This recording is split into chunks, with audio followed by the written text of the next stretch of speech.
Olá, segundo ano AFD, segundo BFD, disciplina Organização do Trabalho Pedagógico, OTP. Eu tenho falado com vocês nessa disciplina sobre os documentos orientadores do trabalho pedagógico. Documentos que a escola tem, que precisa orientar, precisa seguir. Falei também da Constituição Federal um pouquinho, falei das leis complementares.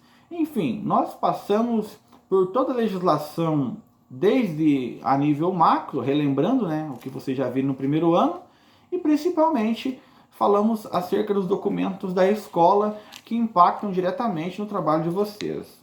Na última aula eu comentei acerca do PTD, ou Plano de Trabalho Docente. Expliquei o que são objetivos, o que são avaliações, o que são conteúdos, as variações entre esses conteúdos. É um tema considerado essencial para vocês, porque vocês precisarão fazer planos de aula na prática de formação, precisarão dar aulas, precisarão ministrar aula no CMEI, às vezes por vídeo. Então é fundamental que vocês entendam os elementos que compõem um plano de aula, um plano de trabalho docente, e é fundamental também que sejam capazes de diferenciar um documento de outro. Você vai trabalhar com isso a vida toda, caso se mantenha na educação. Então, é bom você saber com o que você está lidando. Na aula de hoje, eu enviei uma apostila com o título Aula 12, Plano de Ação da Escola. Essa apostila fala sobre esse outro documento orientador também. Se o professor, para dar aula, precisa de um planejamento, precisa de um plano de aula, de um plano de trabalho docente, a escola, enquanto tal, também precisa fazer seus planejamentos. A cada ano chegam novos profissionais, pessoas que nunca conheceram a escola, que não têm a mínima noção da estrutura da escola. Então, os profissionais se reúnem ali em um dado momento, durante a semana pedagógica, para estipular metas, para avaliar como foi o ano passado, no que a escola pecou, no que ela foi bem, se tem alguma outra escola fazendo algo digno de nota, digno de ser observado. Então isso que é o plano de ação da escola. Ali na página 1 eu coloco para vocês, Você ressalta os principais problemas que teve e os objetivos e metas a serem alcançados ao longo desse problema, A sede, então, retoma esse plano de ação. A escola tem que planejar, executar, monitorar e avaliar. Lá no projeto político-pedagógico, no marco operacional, explica como a escola deve fazer cada coisa. No marco conceitual, os objetivos da escola. Isso é a parte teórica que está colocado no papel. Mas e no dia a dia da escola? Como que nós vamos agir? O que nós vamos fazer de fato na escola? O que é possível ser feito de ações diretas? Então isso leva em conta também o PPP. Os documentos da escola, apesar de eu lhes apresentar separado, eles estão unificados. Se faz necessário compreender a totalidade para poder construir cada um deles. Por exemplo, para fazer o plano de trabalho docente, eu preciso compreender a totalidade de todos os documentos. Assim, o que o plano de ação deve integrar? Ali na página 1, eu coloquei alguns elementos para vocês. As experiências de educação existentes, conhecidas de ensino. Você viu, por exemplo, você é profissional da escola, todo mundo reunido ali. Nós vamos construir o plano de ação. Está lá normalmente um projetor com o que foi colocado, com o objetivo, com os dados.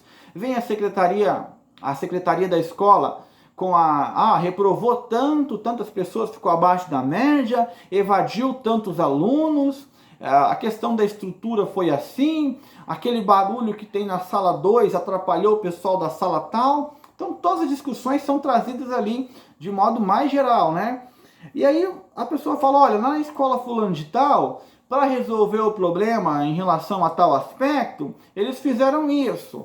Para resolver, então eles colocam mecanismos que podem ser adotados. Na questão do lanche, eles dividiram em tal horário, fizeram dessa forma. Então dá para analisar. Tem um mundo além da escola. Eu posso observar uma experiência agradável e trazer para a minha escola para ver se ela se adapta. Posso transformá-la, posso modificá-la.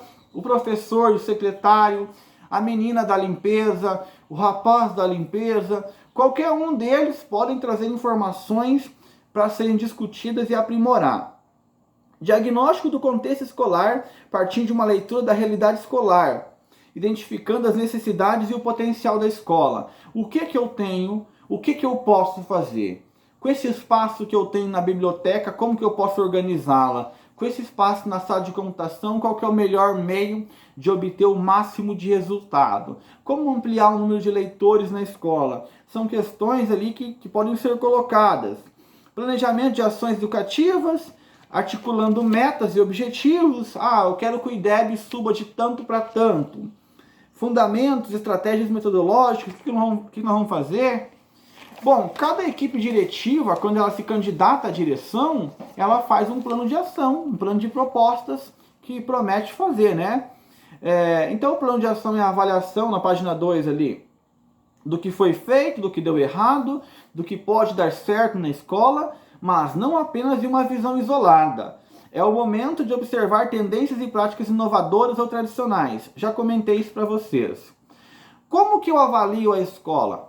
A CED, ela dá algumas sugestões que podem ser requisitos, que podem ser avaliadas, alguns elementos. Porque se eu olhar a escola como um todo, é preciso separar qual setor é responsável por qual. Então ela coloca mais ou menos assim, algumas dimensões. A gestão escolar democrática. O que significa isso? Vocês já viram no primeiro ano o que é gestão escolar democrática. Se as decisões tomadas, elas são autoritárias ou elas são discutidas com o grupo? Será que o gestor, ele apenas fala e os outros ouvem? Ou as pessoas debatem realmente sobre a situação da escola? Uma coisa é eu chegar em sala de aula e falar vai ser assim, pronto, empurrar para vocês.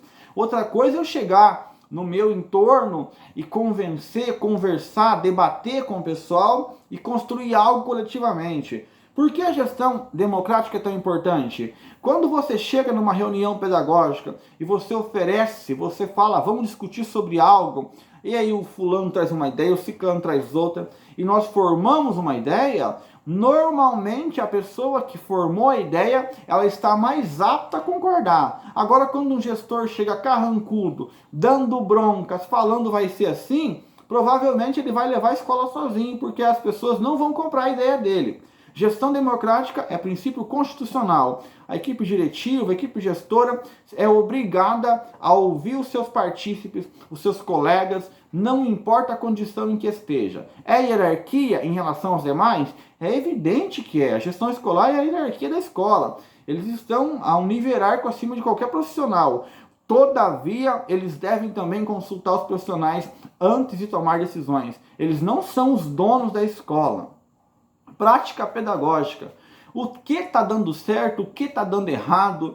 E aqui entra desde questões bem rudimentares. Liberação de alunos que saem em horário inadequado, alunos que estão nos corredores, por que estão, como a educação física está ocorrendo, em que momento está ocorrendo. São essas reflexões, o que funciona, o que não funciona. Discutir um pouquinho sobre o método do professor. Nunca é demais discutir sobre o próprio método, refletir se pode mudar, se pode melhorar em alguma coisa. Avaliação, aqui num contexto amplo, né? Que tipo de avaliação é feita, como nós iremos avaliar os alunos, como nós iremos avaliar o trabalho do professor. Acesso, permanência e sucesso na escola. É o que a secretaria traz para nós. O ano 2019, as notas dos alunos foi assim. Tanto se matriculou, tantos terminou, primeiro ano teve tantos reprovados, desistentes. E aí, através dessas informações, o coletivo acha, não, mas esse número aqui é devido ao trabalho. Isso aqui não acompanhou por causa disso. Então, o professorado, a equipe que está ali, vai refletir sobre como fazer uma escola para que ela se torne mais atrativa e diminua a evasão, propicie ao aluno sucesso escolar. Como que o professor pode propiciar? Vai chegar e falar para o aluno que você não consegue, que você é fracassado? Quais são os meios que o professor, que a equipe pedagógica, que a diretiva, que os sujeitos da escola irão tomar, irão fazer? O que eles irão fazer para melhorar a questão do acesso, permanência e sucesso na escola? A cada ano tem esses números que nós precisamos melhorar. A escola tem que melhorar, não pode ficar estagnada sempre no mesmo número. Ambiente educativo e formação dos profissionais da escola. Sobre como que está o ambiente, é um ambiente agradável, tem alguns cursos, o que o professor está fazendo para se aprimorar, o que o Estado oferece em relação a isso. Então, essas dimensões, elas são problemas, são situações que nós identificamos que precisamos preocupar. Quando eu falo em plano de ação da escola, eu me preocupo em todas as dimensões que eu citei. Eu avalio a escola como um todo, mas separadamente, aspecto por aspecto, para ver no que eu posso melhorar.